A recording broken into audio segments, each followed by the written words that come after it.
শালার বাপটা বিদেশ থাকে, অনেকদিন হয়েছে, কিছু মিছু পাঠায় না, আজকে একটা চিঠি পাঠাইছে।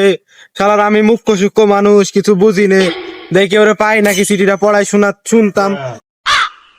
এবারে বেরে বারে বারে বেরে করে বারে বারে বেরে করে নরম জায়গা পাইয়ার A few moments later. এ বাপু শোনো দি দূর মিয়া দেখতে না জায়গা মূর্তি বইছি। দূর ও বাপু, আমি কি তোমার কল কবজা দেখে বলেছি না? তোমার কল কবজা ভিতরে ঢুকে আসো, আমার বাপ একটা চিঠি পড়েছে, চিঠিটা পড়ে দাও। আসো বাপু আসো। দূর মিয়া আপনি ফাইজলে মেরেন মিয়া, আমার ম্যাকিং যদি ছেড়ে দিতাম আপনি চলে যেতেন মিয়া। দূর ও বাপু, তুমি আগে আমার চিঠিটা পড়েছো না? আমার বাবা বিদেশ থেকে পাঠাচ্ছে, আমার চিঠিটাকে পড়েছো না? ও দূর বাবু দাও, খালি তোমার সিটি না, আশেপাশে 10 গ্রামে যত সিটি আছে সব আমার দিয়ে পড়াই।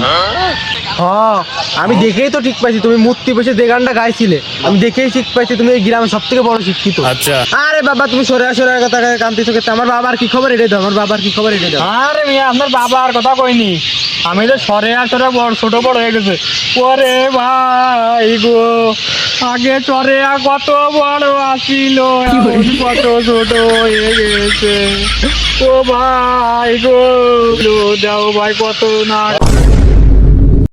ওরে আল্লাহ, ওরে আল্লাহ, শুকাই গেছে। আর আল্লাহ রে বাপু, আরে আল্লাহ রে, আমার বাবার বিদেশে কাটি দেয় না, আমার বাবার আর বাপু তুমি এমনি এমনি চিৎকার করতেছো, ওঠো ওঠো, কিছু হয়নি, খালি আল্লাহ আল্লাহ এমনি এমনি ওঠো, উঠে দিকে আসো। চিল্লেবো না মানে? আমার বাপের ওরা খাতি দেয় না, আমার বাপ চুটকি বছরের মতো শুকিয়ে গেছে। আরে জিবুত পোলা, এদিকে আসো। না বুঝে ঠিক করে পাঠাচ্ছে, খালি সাপের মতো ফালাচ্ছে। এদিকে আসো। लेकिन ये साला कर क्या? বাপু, তুমি আমার বাবার কথা না কর, তুমি কোনো সরে আসে বা শিখুনে গেছে, শুকিয়ে গেছে মানে। আর বাংলাদেশ সব অশিক্ষিত, সারা অশিক্ষিত বাংলাদেশের।